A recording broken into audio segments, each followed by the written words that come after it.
abogado nag-file na ng petition for jurisdiction. Sinasabi ng kanyang abogado na wala na kayong jurisdiction sa kaso na ito. Dahil nagsimula ang investigasyon ninyo 2 taon na noong pag-alis ng Pilipinas sa ICC. Yan ang sinasabi na ng abogado niya. At maraming legal experts at meron siyang kinuhang legal expert din na nagsasabi na tama nga, hindi na kayo pwedeng mag-imbestiga. Dahil tapos na yung 1-year period na pwede kayong mag-imbestiga after withdrawal. Ay, hindi ko alam yan, ma'am. Hindi ko pa alam kung makakauwi siya, ma'am. Hindi ko lang masagot kung kailan. Bring it on!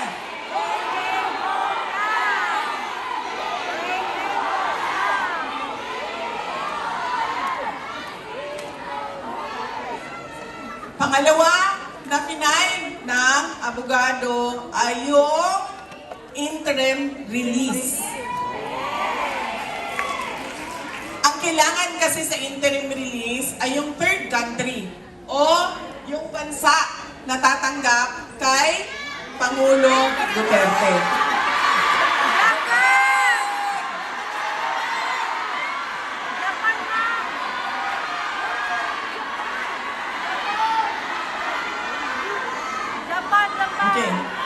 Okay, sandali lang. Tatagal tayo sa sigawan ninyo, sandali lang. Ituloy ko muna aking update. So, kailangan ito na third country. Nag-file na yung lawyer. Kung makikita nyo sa ICC website, meron ng third country doon. Meron ng isang bansa na nagsabi na okay lang na dito ninyo ilagay si dating Pangulong Rodrigo Duterte. Kung maalala ninyo, noong siya ay pinasok sa detention unit, medyo natagalan ang pag-file namin ng interim release.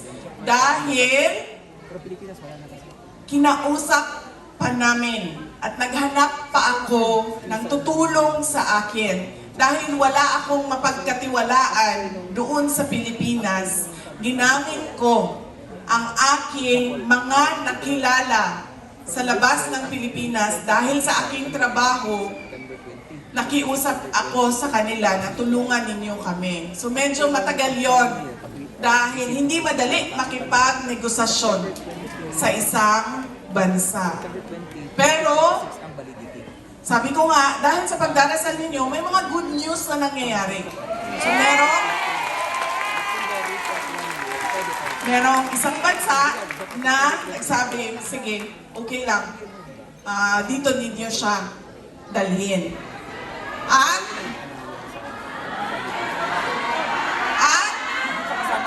masasabi ko, hindi Japan. Yun lang. Hindi ko masabi sa inyo kung saan, pero pwede kong sabihin, hindi siya sa Japan. Tapos,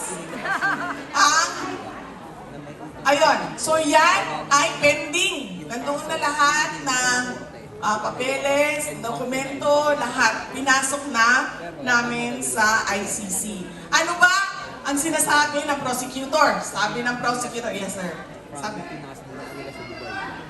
Oo, yes sir, pero kailangan kasi tanggapin siya noong bansa. Hindi pwede, basta na lang siya papasok doon sa bansa na yun.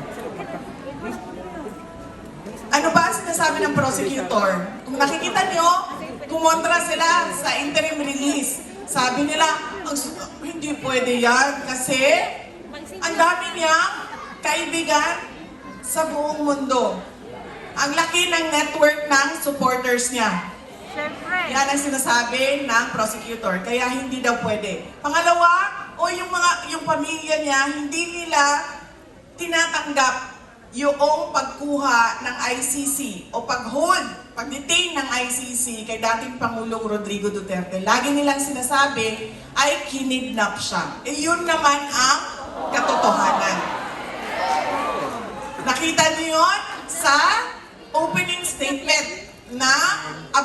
ni dating Pangulong Rodrigo Duterte, CES Medialdea. Sa first hearing pa lang sinabi na namin, kidnapping ang tawag sa batas, extraordinary rendition. Inuulit ko lang kung ano yung nasabi na.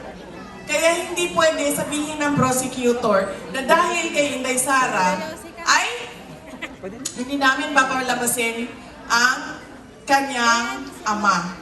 In fact, dapat nga nila yan ibigay si Pangulong Duterte sa akin. Kasi para mapanigurado ko na siya ay a-attend at mag-cooperate sa kaso. Dahil mahirap siyang i-engage kung siya ay nandoon sa loob. Bakit hindi pwede ibigay ang interim release? Tatlo yan. Unang-una, pwede siyang lumayas. Alam na natin na hindi siya lalayas. Kasi lagi niya sinasabi, gusto ko umuwi ng Davao. Gusto ko mamatay sa Pilipinas. So ibig sabihin, alam natin kung saan siya hahanapin. Hindi yan pupunta ng Africa, ng Antarctica, ng West Philippine Sea. Pupunta yan ng Davao. Magpapalibing yan sa Davao. Pangalawa, sinasabi nila ay posibleng mag-threaten ng witnesses. Buhay na buhay si Trillanes, buhay na buhay si De Lima, buhay na buhay lahat ng... Oy, ma'am! Buhay na buhay lahat ng buhaya. Sandali. Sinasabi ko sa inyo, hindi na bukas. Dahil bukas sa Davao City ay meron kami lechon na buhaya. Promise. Kanina lang ay tumawag ang Crocodile Park. At sinabi nila sa akin, bibigyan namin ang prayer rally ng lechon na buhaya. Oh, hindi lang yan. Sabi ng kaibigan ko na merong bakery, sabi niya, Inday Sara, akong bahala sa cake mo na buhaya. Gano'ng kahaba yung cake? 3 meters? 4 meters. Buhaya. Pagpiestahan namin ang mga buhaya. Ano ba yun, ma'am? Sana ako. Pwede siyang mag-threaten ng witnesses. At ang huli ay pwede siyang, kalimutan ko na naman, ang huli? Ipatuloy ang paggawa ng krimen kono. Nakita naman natin na hindi na nag-oath, hindi na mayor ng Davao City si dating Pangulong Duterte. Ano ba sinasabi niya? Sabi niya, hindi ko magawa ang trabaho ko kung nandito ako. Hindi makatarungan para sa mga taga-syudad ng Davao kung ang mayor nila ay nasa loob ng detention unit at may kaso na hinaharap sa ICC. So sabi niya, mamaya na lang yan kapag nasagot na at natapos na ang ICC ko na kaso. So yan yung mga tatlong bagay na pwede mo hindi ibigay ang interim release. Pero sa kaso ni dating Pangulong Duterte, wala ito lahat. Kaya nakikita ninyo, wala nang basihan sa batas ang oposisyon ng prosecution. Ang basihan niya, newspaper clippings, kung anong sinabi nito, anong sinabi niya, ganun na lang ang basihan niya. Yan ang interim release. Ang huli ay nagsasabi ang abogado. Tingnan muna natin kung pwede pa bang mag-trial ang tao na ito. Meron kaming mga expert, ilabas natin ang expert, interviewin ninyo ang mga expert kung pwede pa bang mag-trial ang tao na ito. Yan ang tatlong na mga papel o dokumento na nasa loob ng ICC na hanggang ngayon hindi pa inaaksyonan. Na sinasabi natin ibigay nyo yung interim release. Bakit? Wala kayong confirmation of charges, wala kayong trial date. Anong ginagawa ng tao na yan sa loob? 80 years old. Alam nyo ba, bago lang nagka-problema yung kapatid ko si Veronica. Kasi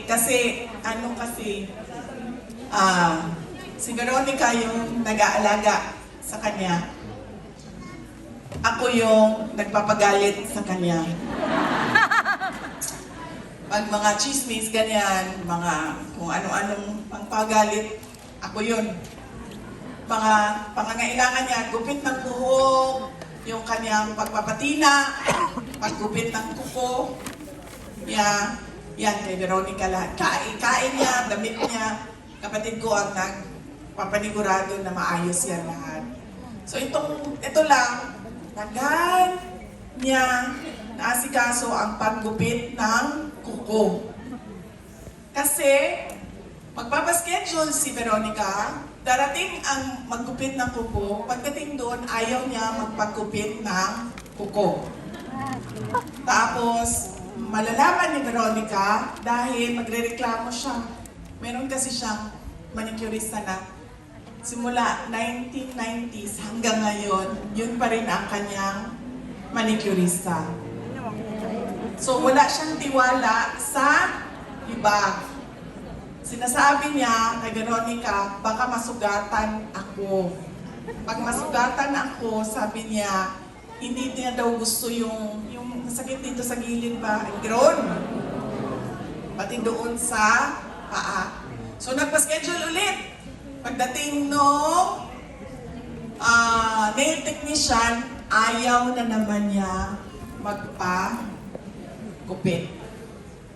So, hindi ko na alam kung anong estado ng kuko ni dating Pangulong Rodrigo Duterte dahil napagod na ako sa pagbabasa doon sa group chat dahil pina-follow up ni Veronica na pina-follow up ang kuko ni dating Pangulong Rodrigo Duterte. So, yan po